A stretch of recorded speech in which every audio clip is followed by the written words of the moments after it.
স্বয়ং আমিরে জামাতের বিরুদ্ধে ডাক্তার শফিকুর রহমানের বিরুদ্ধে চরমোনাই কঠিন তৎপরতা চালাচ্ছে, উদ্দেশ্যমূলকভাবে, ঠান্ডা মাথায়, পরিকল্পিতভাবে। আমরা জামাত শিবির জনতার পক্ষ থেকে চরমোনাইকে জবাব দেব। চরমোনাই, দেখেন, আমি প্রথমে বলি যে এখন জামাত চরমোনাই সম্পর্ক একটা নেগোসিয়েশন পর্যায়ে আছে। দ্য পার্ট অফ নেগোসিয়েশন, একে অপরকে চাপ দেওয়ার জন্য, নেগোসিয়েশনে এক্সট্রা পয়েন্ট অর্জন করে একটু এগিয়ে থাকার জন্য বিভিন্ন কথাবার্তা বলতে পারে।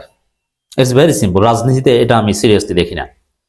যেমন Jamaat is not much sincere for জোট, এটা বলতে পারে যে জামাত চরমোনাইকে সিরিয়াসলি সাথে না নিয়ে জামাতকে এত সিট কেন ছাড়লো, নানান বিষয়ে প্রশ্ন করতে পারে। যদিও এনসিপির সাথে যে জোট, এটা নিয়ে কারো কোনো আপত্তি নেই।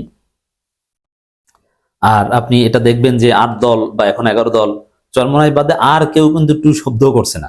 মামুনুল হকের দল, 12 যারা ইসলামী দল, তারা কিন্তু কোনো কথা বলছে না। যা কথা সব বলছে চরমোনাই। সমস্যাটা কিন্তু তাদের ব্যক্তি কেন্দ্রিক। চরমোনাই সবাই বলছে না, যাদের আসন নিশ্চিত তারাও কিন্তু চুপ। এখানে বলছে যে যাদের আসন নিয়ে দ্বিধাদ্বন্দ্ব আছে তারা, আর যারা ক্ষমতায় আসলেও যারা পদ পদবি পাবেন না, আর জামাত বিরোধিতার মধ্য দিয়েই যাদের রুটি রুজি, ওয়াজের মানে বাতিলের আতঙ্ক হিসাবে যারা লকব পেয়েছেন জামাতকে গালি দিয়ে, সমস্যাটা হচ্ছে তাদের, সবার কিন্তু না। এখন এগুলো করতে পারে, এবং জামাতের পক্ষ থেকেও, যেমন আমি খোলামেলাই বলি, বরিশাল 5 আসনে জামাত ইসলামী সহকারী secretary general advocate Moazzem Hossain Helal, তিনি হয়তোবা জানেন যে এই আসনটা শাইখে চরমোনাইকে ছেড়ে দেয়া লাগতে পারে। তারপরও নমিনেশন পেপার সাবমিট করেছে। নমিনেশন পেপার তো চরমোনাই প্রায় যত জায়গায় পেরেছে সব জায়গায় করেছে। তাদের লোক যে সব জায়গায় আসে, প্রায় 272+ আসনে সব জায়গায় তারা করেছে, বা 268 আসনে। জামাত এরকম কাছাকাছি 276 জায়গায় নমিনেশন পেপার সাবমিট করেছে। এর মানে যেহেতু সমঝোতা হয়নি, সমঝোতা হলে নমিনেশন পেপার উঠিয়ে নিবে, শেষ ঝামেলা। কিন্তু তারপরও অনেক জায়গায় তো জামাত সাবমিট করেই নেই, কিন্তু বরিশাল 5-এ কেন সাবমিট করলো? এটা একটা বার্তা যে এত সহজে আপনারা যা চাইবেন দিয়ে দিব, বিষয়টা এরকম মনে করবেন না। এবং নমিনেশন পেপার সাবমিট করেছি তো করেছি, সেটা আবার জামাত সেন্ট্রাল পেজে প্রচার করেছে, যেটা নর্মালি প্রচার করে না। এটা কেন? এটার এটা চাপ প্রয়োগের জন্য, চাপে রাখার জন্য, যে এত সহজে আপনারা যা চাইবেন সেটা পাবেন না। আবার চরমোনাইয়ের পক্ষ থেকে দেখবেন শরীফুল ইসলাম রিয়াদ রং সং মাখিয়ে নানান কথাবার্তা প্রচার করছে।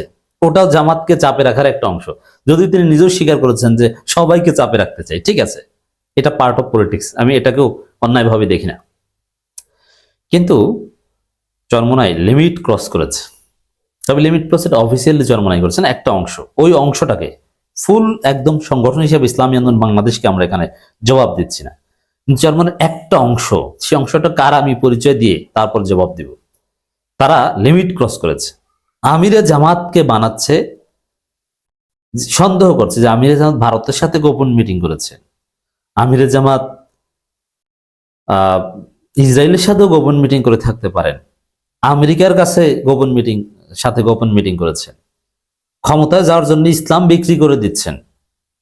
আগে বলতো ইসলামী জোট, এখন বলে না ইসলামী জোট না, ইনক্লুসিভ জোট। তা আমিরে জামাত ইহুদিদের সাথে মিটিং করে ফেলেছেন গোপনে, হয়তো। আল্লাহর কসম করে পারলে বলেন তো, এই টাইপের কথাবার্তা বলছে। এটা ধৃষ্টতা। জামাত সম্ভাব্য ক্ষমতাসীন একটা দল হিসেবে ভারতের সাথে মিটিং করবে, এটা অত্যন্ত স্বাভাবিক। এবং ভারতের শর্ত অমান্য করে জামাত সেই মিটিং এর কথা ফাঁস করে দিয়েছে। এটা ভারতকে কঠিন শিক্ষা দিয়েছে। এই জন্য যারা ডিপ্লোমেসি বুঝে তাদের কাছে আমির জামাত প্রশংসায় ভাসেন। এবং আমি নিশ্চিত, বিষয়টা দেখেন, ধান্দাবাজি বা মুনাফিকি কত প্রকার। যদি আসন সমঝোতা নিয়ে এই জটিলতা তৈরি না হতো, তাহলে ভারতের সাথে বৈঠক নিয়ে চরমোনাই কোনো কথাই বলতো না। চরমোনাই সবাই না, যারা বলে তাদের কথা বলছে। ঠিক তদ্রুপ দেখেন, যখন জামাত চরমোনাই অত্যন্ত সুসম্পর্ক 2-3 সপ্তাহ আগেও যখন এইসব জটিলতা সামনে আসেনি, তখন কিন্তু আপনারা দেখেছেন যে আমির হামজা আপত্তিকর আচরণ করে, চরমোনাইয়ের দৃষ্টিতে ভয়ানক আপত্তিকর আচরণ। রাসূল সাল্লাল্লাহু আলাইহি ওয়াসাল্লামকে সাংবাদিক বলা, এটা আমির হামজার ভুল হোক বা না হোক, রাসূল সাল্লাল্লাহু আলাইহি ওয়াসাল্লামকে সাংবাদিক বলেছেন। তো এই কথাটা যদি আমির হামজা 1-1.5 মাস আগে না বলে এখন বলতেন, এই সাপোজ এখন তো আমি যখন কথা বলছি বাংলাদেশে জানুয়ারির 1 তারিখ 2026 সালে, যদি ডিসেম্বরের 30 তারিখ বা 31 তারিখ আমির হামজা এরকম একটা কথা বলতেন, আবার চেয়ারের উপর দাঁড়িয়ে বক্তব্য দিতেন, চরমোনাই আমির হামজাকে ধুয়ে দিত। কিন্তু একদম চমৎকার সুসম্পর্কের সময় বলেছে চরমোনায় কোনো কথা নাই, সব চুপচাপ ঠান্ডা, জামাতের বিরুদ্ধে আমির হামজার বিরুদ্ধে কোনো কথা নাই। তারেক মনোয়ারও এরকম কিছু উল্টোপাল্টা কথা বলেছে, কিন্তু এবং ঢাকা বিশ্ববিদ্যালয় শিবিরের সিরাত মাহফিল, রোকেয়া হল, শামসুন্নাহর সব জায়গায়, তো এগুলো নিয়েও এই চরমোনাই দৃষ্টিতে একদম ইসলাম থেকে খারিজ করে দেওয়ার মতো কাজ সাদিককে আমরা করেছি। চরমোনাই খারিজ করে দেব ওই টিপে, কিন্তু আসলে সমস্যা না। কিন্তু চরমোনাই কিচ্ছু বলে নাই, চুপচাপ। এবং 2-1 জনে লিখেছে যে এটা সিরাত না, যে আপনি নারীদের সাথে প্রোগ্রাম করবেন আর বলবেন এটা সিরাত, সিরাত প্রোগ্রাম, এটা ঠিক না, এটা উচিত না। খুব সুন্দর ভদ্র ভাষায় নসিহত করেছে।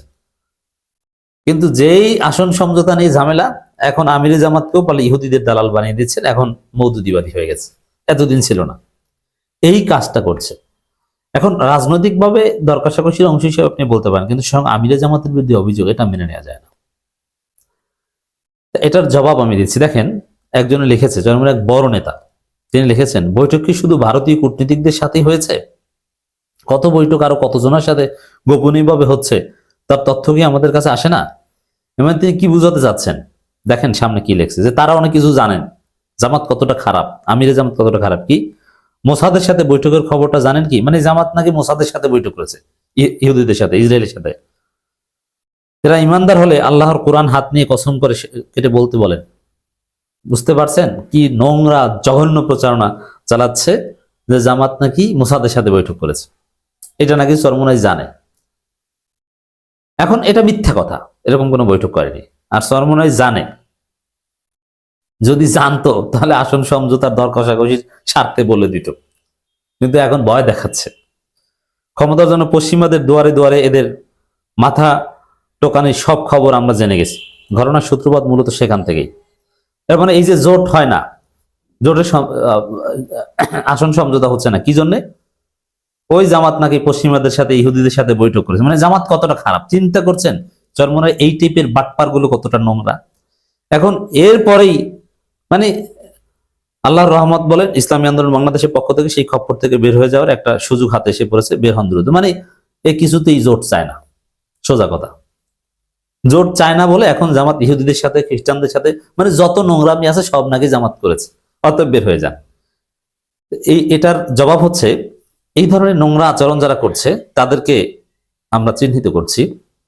জামাত চরমোনাই যৌথভাবে ক্ষমতা আসলেও এদেরকে কোনো গুরুত্বপূর্ণ পদ দেওয়া যাবে না। ওই যে মাহফুজ এবং আসিফ জামাতের বিরুদ্ধে লিমিট ক্রস করতে যে নির্বাচন করতে পারছে না, মাহফুজ একদম ধ্বংস হয়ে গেছে, ওইরকম এই নোংরামির কারণে জামাত চরমোনাই যৌথভাবে ক্ষমতা আসলেও এই লোকগুলোকে চিহ্নিত করে এদের গুরুত্বপূর্ণ কোনো পদ পদবিতে দেওয়া যাবে, এটা থাকবে জামাতের কন্ডিশন। এনসিপিকে শর্ত দিয়েছে জামাত যে আসিফ মাহমুদকে আমরা নির্বাচন করতে দিব না, মাহফুজকে আমরা নিব না, কারণ সে বেশি বাড়াবাড়ি করেছিল। তো চরমোনাইয়ের এই লোকগুলো জামাত চরমোনাই ক্ষমতা আসলো তারা পদ পদবি পাবে না, এটাই হচ্ছে জবাব।